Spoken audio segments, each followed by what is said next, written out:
Oh, hello. I seem to have been thrown out a little bit there. Welcome back to another Honey and Stag event. And before we get into talking to this evening's author, I'd just like to say a massive thank you to Kelly Lacey for yet again bringing this all together.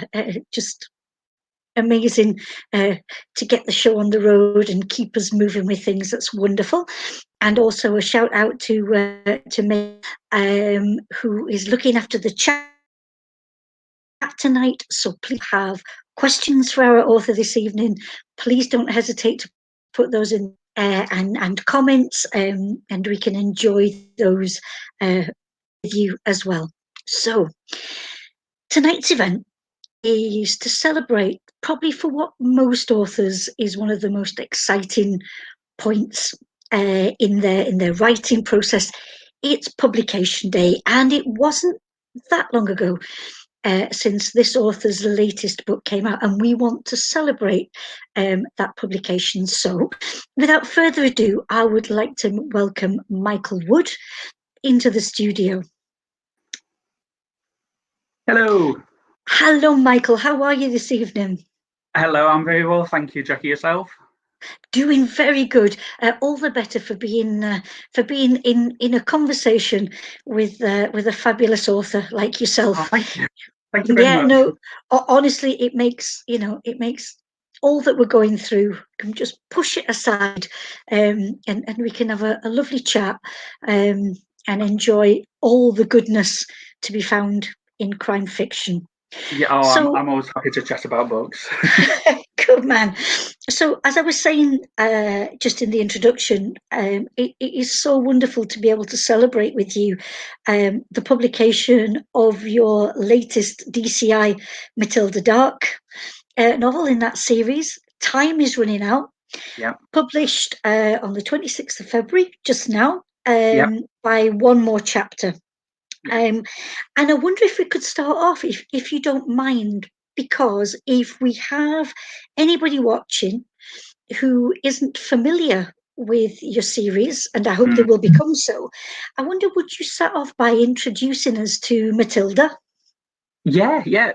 Well, the Matilda Dark series is set in Sheffield, which is my home city. And this Time is Running Out is book 7 in the series. And Matilda, she in the first book, she returns to work as a detective chief inspector with South Yorkshire Police after 9 months away. Her husband died, and she, in her grief, she actually messed up an investigation she was working on. So she was told to take 9 months leave. And she returns to work in book 1, and that's how we meet her, as she's trying to re-establish some confidence in herself. Over the series of books, the case that she messed up, it was actually a ransom drop of a child who was kidnapped, a 7-year-old, and he was never seen again. This case comes back to haunt her, and I drop little cookie crumbs throughout the series of what's happened to this child, where this child is, and we find out, whether he's dead or alive. So the reader knows what's happened to this child, but Matilda doesn't, and neither do the child's parents. So over the course of these books, we get to know more about Matilda through the cases that she investigates, and her team as well. It's not just, it is the Matilda Dark series, but it's about her team as well that she works alongside. Thank you for that, Michael. Thanks for that introduction. And in all the time that you've spent, in particular with Matilda, though, I really appreciate what you're saying, that this is, this is a procedural that's a team. It's not a lone detective, and the way that they work together. But since you first met her, shall we say, and where you are now with her, do you feel any differently about her than when you first started? Wow, you've started me off with a really tricky question. Yes, I think I do. I certainly know her more. I know more about her than I've actually put into the novels, because I think it's very important for me to understand Matilda inside and out. So I know what her middle name is. I know what her birthday is. I know what her favourite food and her favourite colours are. I know where she grew up. But none of that is in the books because it's not really relevant to the stories that I'm telling in the novels. But I need to know that. So whenever I start to write a new novel, I'll create something else about her background or something that will connect with the case from the writer's point of view rather than the reader's. And with each book I write, I know more about her. Do you know, I think that is really intriguing what you say about there are things that you know about her that as yet, or it may never happen because it may never need to come out, that the readers won't necessarily know everything. I think that's, wow, you know, because often you find, especially in a series, you know, it's like we know everything we possibly could know about a character, but you've chosen to, to work in a different way. Yeah. I don't want to reveal everything about her because you never know when you might need to reach back into a history.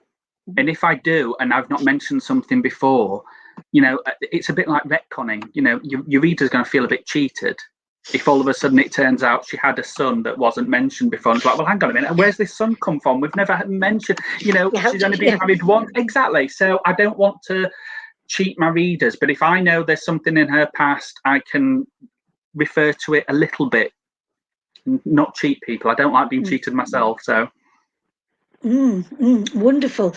Okay, so not cheating the reader, but if we come to time is running out, and I think I read, I think you yourself said it, that this was the book that changes everything. Yeah, yes, it is. Yeah. And without spoilers, because you know, hopefully, you know, for anybody who's not had a chance yet to get hold of the book, you know, when you began writing this book, did you set out with that idea in mind, or was it as you began to develop it that you felt something was coming along that would make these changes? This book was in the planning since book 4. I do like to plan ahead. I wasn't even contracted to write 7 at the time, but I had this idea in my head when I was writing book 4, and I thought I'd like to build up to this idea. So that's what I used 5 and 6 for as well. When I sat down to write it, I knew there were certain members of Matilda's team that I wanted to put in peril, and there were a couple that I wanted to kill off in this book. There was also one in particular who I really didn't want to kill off because this character is actually my favourite character to write for. But when it came to that part of the book where one of them was going to die, all the arrows were pointing to this one character, and I thought, I can't change it now, so I have to go through with it. I really need to test myself to see if I can do this. But I killed off my own favourite character, which I had to take a break from that, you know. But I had to prove to myself that I'd be able to do something like that. I mean, that is a massive, massive challenge to set yourself. I mean, people often talk about kill your darlings. Yes. I think, and you took the challenge and you went ahead and did it. Now, there's some people been able to join us, and people are putting in questions, which is brilliant. So welcome everybody. And question from Tracy McBurney. Thanks, Tracy. This is great. She'd like to know if you can read the book as a standalone, or do you need to start from the beginning, really? Oh, I think you could read it as a standalone, I think, because like I said, where I've dropped crumbs from previous stories, that's not mentioned in here because it's set over just one day and there's a lot of going on. But so you could read it as a standalone, but I don't think you'd get the emotional impact reading these characters as fresh. It might help to read maybe just 1 or 2 before, but to get that insight. And Linda Hagen then wants to know, so the name of the first book in the series? Yes, the first book is called For Reasons Unknown. That is book number 1. Yeah, brilliant. And lots of lovely congratulations. Just seen Tana Collins there saying Yes. many congratulations. And indeed, Annie Doyle, that idea of those cookie crumbs that Yeah. make you want to follow the trail, all those hints at things that, push us on. I mean, Mm. from what I've read and what people have said, you really did, I think, take a brave step with this novel. Yes, yes. The problem with, I mean, I'm a huge fan of crime fiction. It's probably makes up about 98% of the books that I read, and I love reading series fiction as well. But there is that series can become stale. And especially if it's a long running series where the books go into the 20s or whatever, you can think, oh, it's another one. We know what's going to happen. There's going to be a crime, there's going to be conflicts with the senior bosses, and you're off the case. No, you're off the case. But by the end, it's all going to be wrapped up. And I don't want people to pick up a Michael Wood novel and think that. So with this book, it will I hopefully show that this is an actual turning point in the series. I have risked in the past. I've killed off a regular character in the past in book 4, and I've had sensitive subjects that I've dealt with in the past. So people know that I'm not afraid to do these kind of subjects. But I also want people, when they pick up one of my books, to literally not know what's going to happen in the next chapter. That is literally my aim as a writer, to surprise people. I love question coming in from Jackie McLean. Good evening, Jackie. Great to know that you're there with us. What was your journey to publication like? I started off as a journalist. When I left school and college, I didn't really know what I wanted to do, and had a couple of awful jobs. And then I decided to retrain as a journalist. And I did that for a number of years. But at the back of my mind, I always wanted to be a fiction writer, which I suppose you could say that's what journalism is nowadays. I could say I'm not a journalist anymore. Yes, go on, say it. I'll say anything.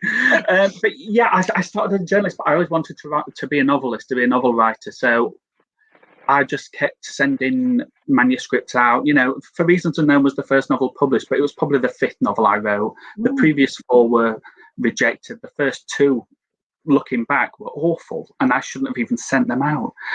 I was rejected right, left, and centre, and I gave up. And it was family, my mum saying, no, you can't give up because this is all you want to do. So it was a very long journey, and a lot of blood was spilt, my own, but it was a wonderful journey. Looking back, I needed that journey. And I'm so glad that you didn't give up, because I think in UK crime fiction, the Matilda Dark series stands there, as being, one of those, I don't know, go-to series. Wow, thank you. Yeah, and I sometimes think as well how, certain authors, not underestimated, but not as known as they should be. Yes, I think. Do you know what I mean? I do. Yeah. Because I think that journey of that people couldn't go on with this series is, as you alluded to before, it's like you've been conscious of not doing same old. And I think, oftentimes as crime fiction readers, we like, the comfy slippers, as it were, but then we also love to be challenged in our reading. Yeah. And I really think you do that. Now, there's a comment here that I'd love to read out, and it's from Paul Barry, and he says, Michael has been an inspiration. Here it is for me during lockdown. He's inspired me to fall back in love with reading and write my own book, admittedly a children's storybook. Many congratulations on this latest one, Michael. I'm on chapter 8, so no spoilers. Yeah, Paul messaged me when his children's book came out, and he wasn't much of a reader, or like you said, he fell out of love with reading, and he stumbled across Matilda. and he really enjoyed it. So I think that's one of the finest compliments you can receive as a writer, that people are not just discovering your books, but they've discovered reading again, and they're going to pick up other books, and that's you can't fault that, can you? That's just wonderful. No, I think, you know, when you see that, it's like all that massive labour of love. Yeah, Michael Wood is a phenomenal writer, totally. You know, the all of you that goes into that, and then when somebody says, I found the love of reading again, thanks to you, that's massive. It is, yeah, and you don't realise it at the time. When you're writing, you just think you've come up with an idea for a story, and you're writing the story, and you think, oh, I hope people like it. And then you don't expect them to still be thinking about you or your books when they finish, because I know many times I'll finish a book and I think that's good, but then I go on to the next one. But for people to actually say, you know, oh, I was still thinking about it days later, or you've really made me want to read other things in the genre, or go on to something else.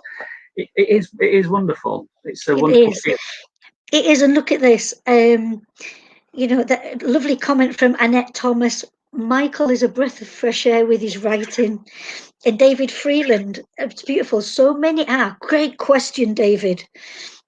So many of the main characters in the series are women. Was that a conscious choice? And what's it been like to write the opposite gender? When I first wrote For Reasons Unknown, the main character was a male detective, and I, all through writing it, I wasn't excited about it. I couldn't, you know, really get into it, and I don't know why. And I saw a competition in a magazine to have your first. You had to be an unpublished writer, and one of the judges was Ruth Rendell, and it was, but your main character had to be a woman. And I thought, oh, but my main character's a man. And I thought, well, that's it. That's what's wrong. You know, my main character should be a woman. So I created Matilda, and I fitted her into the story, and it seemed to just all come together. And by the time I finished it, I'd actually missed the deadline for the competition, so I never got to send it off. But it was the fact that I saw that. Now, because what I wanted to do is I had the main character as a man, and his boss was a woman, and his best friend, who, well, she was more than his best friend then, the pathologist was a female. But I decided to keep them as female rather than change their gender as well.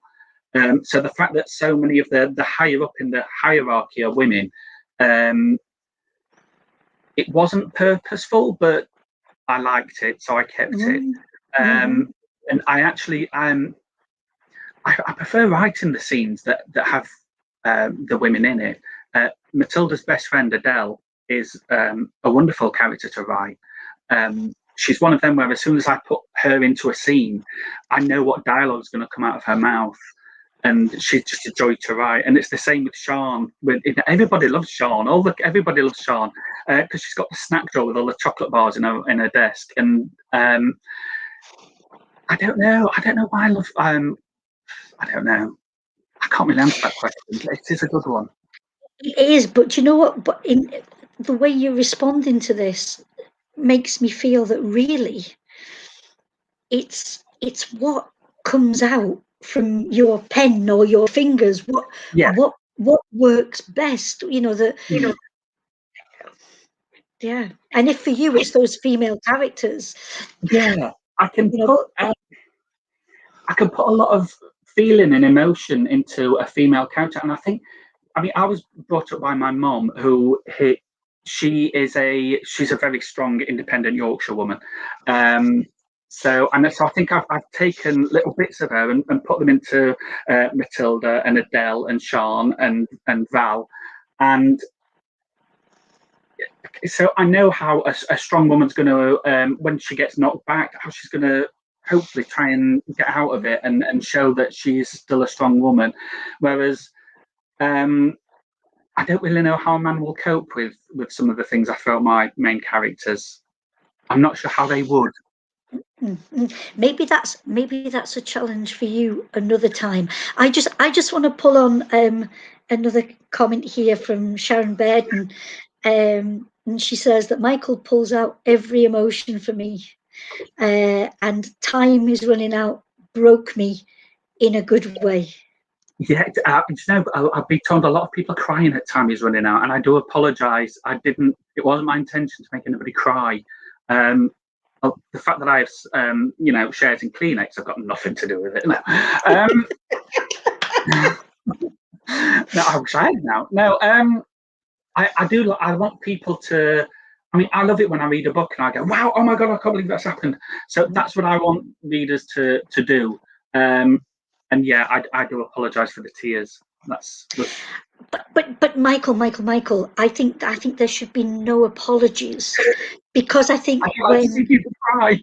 no, but what you've done, you've evoked emotions by your words. Exactly. Yeah. Yeah. Like Sharon says, don't apologize. It's outstanding writing, because it moves us. It makes us, and if that makes us feel, then that is something special. Yeah, I mean, there's a scene in the book where a character is being sent out to the crime scene of a shooting, so calls home as if to say a goodbye, and I must admit that did choke me up a little bit. So I'm not a complete robot, but yeah, I can understand, and I just don't like to make people cry. No worries. Now, Annette Thomas wants to know: is your mum watching, Michael? She is not, but she will watch a recording of it. She said she'll watch. She wouldn't be able to watch it live. She said. All right, but she'll Why? watch. Why is my mum watching? So she'll watch you later. She will watch it later. Yeah, and Linda, brilliant question from Linda. Do you find you dream about your characters? She says, I've just finished my first novel and started my second, and I was amazed at how real the characters became to me. Yes, I've never dreamt about Matilda, strangely, but I did have a dream about Adele once, who was the pathologist in the series. It's fine. It just shows that you've connected with your characters, that you have empathy with your characters, and it also shows that you've actually done a pretty good job at creating them. Because if you're still thinking about them when you've stopped work, well, it's like having a dream about a colleague. They've obviously had an impact on your day. So there's nothing wrong with dreaming about your characters at all. No, I mean, not in how many people don't talk Mr. Darcy from Pride and Prejudice? It's fine. Yes. No, not at all. Confession times, no. Great comment from Jackie McLean again. She says, I love hearing a crime writer talking about depth and emotion. Yeah. And I think that what that does is, too often people dismiss the genre, and say, it's pulp, or it's easy to write. Yeah, but not at all. Oh, hello, Casey. Is it Casey Moy or Casey Moi? I'm not sure, but hi, Casey. And Casey asks, how detailed are your plans? Do you plan everything in time or order, or main points and filling around? I know. Before I actually sit down at the laptop to start writing, I know the beginning and I know the ending. How I get in between is anybody's guess. The reason for that is when I started writing book 3, A Room Full of Killers, I had no idea who my killer was going to be. And all the way through writing it, I had no idea. I got to 80,000 words. I still didn't know. And I started to get scared, thinking that I've got a deadline here. Yeah, I may have to just dump a whole 80,000 word novel. And then I figured out my killers, but I thought, never, I'm not doing that again because it scared me. So I know how it begins, I know who the killer is, and then I'll write. What happens in the middle is a massive surprise to me. Thank you. Doug, the question that you've asked, I wonder if Michael's just answered it with that, how he goes through possibly. that. Yeah. I just want to ask you about that dreaded part of the process, editing. How many drafts do you normally go through? It depends on the book. Maybe I do like to edit as I go along. I'll make detailed notes on each chapter that I've written as I'm writing it, and then I can go back to change or adapt certain things. Once I've completed the first draft, it's in a decent state, but it's not there. So yeah, it'll probably take a couple more drafts, maybe another 2 or 3, and then before I send it off, I actually read the entire thing out loud, because I need to know how it sounds, and I need to know the dialogue and the conversations that the characters have, that they need to sound as genuine as possible. They can sound fine in your head, but until you hear the words verbally, vocally, that's when you hear because you put stresses on different words as you talk rather than when it's in your head. So I need to hear this organically, and then when I'm fine with that, then I'll send it to my editor. Then you can send it off. I don't think I've ever heard, and maybe I wasn't listening, but I don't think I've ever heard a writer talk about, I read it out, all of it out loud. Wow. So but that just, maybe people haven't spoken about that, but I've just been struck about you saying that idea of the, hearing the rhythm, hearing how it flows. Just to say, back to Doug Sinclair, no bother, Doug. I think you and Casey were totally on the same wavelength there. And then Casey's come back with another question. I'm keen to get people's questions in. Casey asks, do you get someone else to bounce feedback for you as you write chunks? No, not at all. No, I'm very. I have a few friends who actually ask me if they can read it before anybody else, and I always say no. No, I'm really quite protective over it until it's a complete book, and then the first person that reads it is my agent and my editor, and then they come back with ideas and things. But no, I don't like the thought of somebody reading it who I know and then coming back maybe with a criticism, because I think I might take it too personally. It's fine for my editor, my agent, and to do that. Yeah, because they're slightly removed. Exactly. Yeah. And we're colleagues, aren't we? My agent, my editor, we work together to make the best book possible. But if a friend's criticised it or something, I'd be like, well, how can you say that? What makes you such a judge? So I'd rather not ruin a friendship.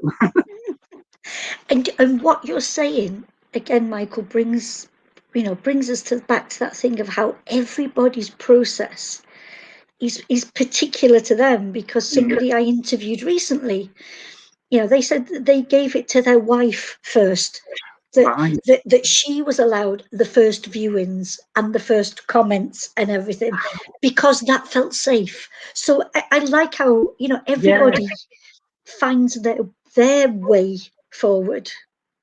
Well, when you say that, though, it's safe. I'd have thought, well, for a start, they must have an incredibly strong marriage. I don't think I could. I don't think I could. No, that would frighten me. I mean, what if they turned around and said they didn't like it? Yeah. Could be over. Yeah, exactly. Yeah, absolutely. You know where the front door is. No, I couldn't do that.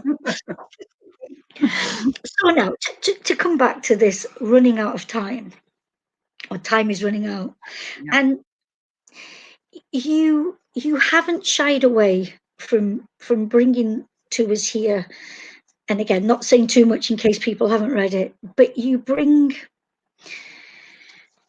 a tragedy, and there's some more as well in there. It's not just this one tragedy. But did you waver at all in choosing to have that in the book? I did when I was planning it. I'm guessing you're talking about the scenes in the school. I am. Yeah, it was. There's a teacher in the school that is actually in the 6th book, very briefly, but it leads on from the discussion in book 6. I did waver, but it was only after reading 3 Hours by Rosamund Lupton, which I think is a terrific book, and it is incredibly well written. And I knew I wouldn't be able to. That is a superior book in my opinion, and I knew that mine wouldn't be anywhere near that level, but I wanted to tackle that subject within the Matilda world. But I knew it was going to be incredibly difficult to write, and it was painful to research as well, because you can't just go into writing something like that blind. You need to do your research and know what you're talking about. So I spent a lot of time thinking it over and plotting it before I started writing it. And you need to do that when you're tackling sensitive issues. Yeah, yeah. Thank you for that, because I know it can't have been easy No, to get hold of all that, and again to put that then on the page, and it becomes, I know it's fiction, but that fiction becomes another reality. It becomes another example of that. So yeah, thank you. Annette's got another lovely question. She wants to know, have you any idea how long the series will last? And she likes the way it's evolving and not getting in a rut. Oh, thank you. How long is it going to? I don't know. Is the answer to that question? It depends on. I'm contracted to write book 8, which is, I've been told it comes out in October. I don't know any dates yet because it's getting edited at the moment. It depends on, whether the publishers want any more or what else might be happening. I have ideas for more. I've written a synopsis for 9, 10, and 11. Wow. Yeah, because I like to just plan in between each book in the book. So yeah, I have plans for 9, 10, and 11, but whether they get picked up, whether my publisher wants 9, 10, 11, they might say we don't want any more, or they might say we'll just want another one, round it and finish it off. So yeah, I don't know. Hopefully, fingers firmly crossed. Yeah, totally. Totally. Now I'm aware of time, but there's a question from Tanner Collins that I want to bring in. So let's if we take that as the last question, if that's all right with you, Michael. Yeah. Oh, hang on. There's 2 questions. I don't want people to be left without these questions being answered. So we'll take Tanner's. Have you ever got stuck when writing a book? And if so, how did you get out of the being stuck? Yeah. Yes, I have. What I do is I take a break from it, and step back from it. Maybe if it's just a day or just go for a long walk or something. Although, strangely, I'm not wanting to reveal any habits or anything, but ideas come to me when I'm in the shower. When I'm in the shower and I don't have a pad and pen, I'll think of something. And then I'm running out of the shower afterwards thinking, where's a pen? Where's a pen? I get ideas. There's something cosmic going on in my shower. But no, I do get a lot of ideas in the shower. But no, if you write yourself, if you write yourself into a corner, you think you're into a corner, write a way out of it, even if you're not going to use it.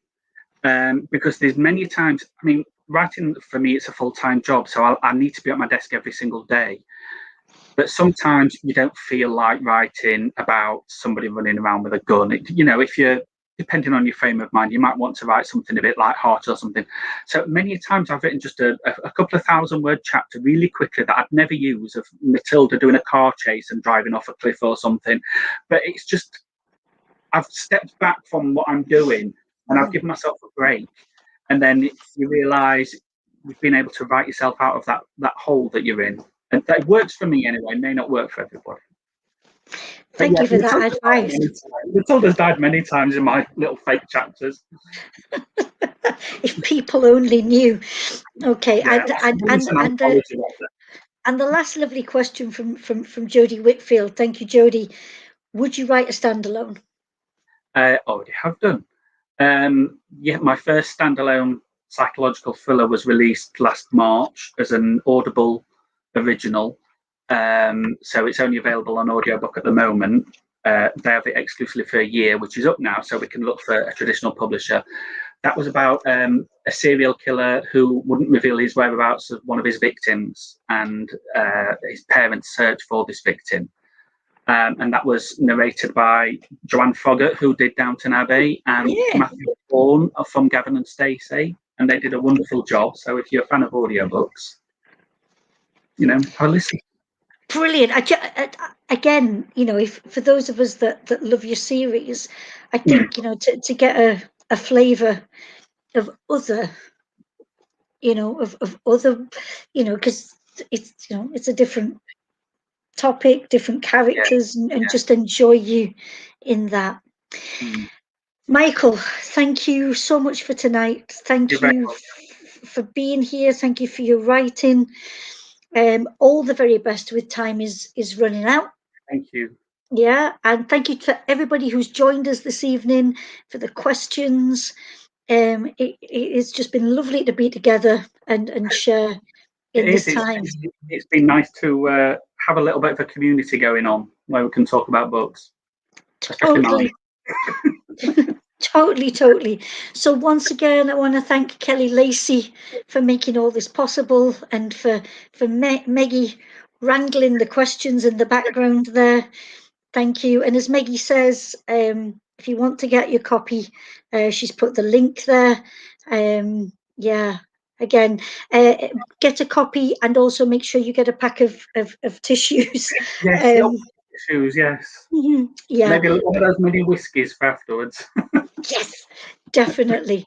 But until we get a chance to meet again, Michael, all the very best. Yes, you too. See you soon. Yeah. Thank you, everyone, and good night.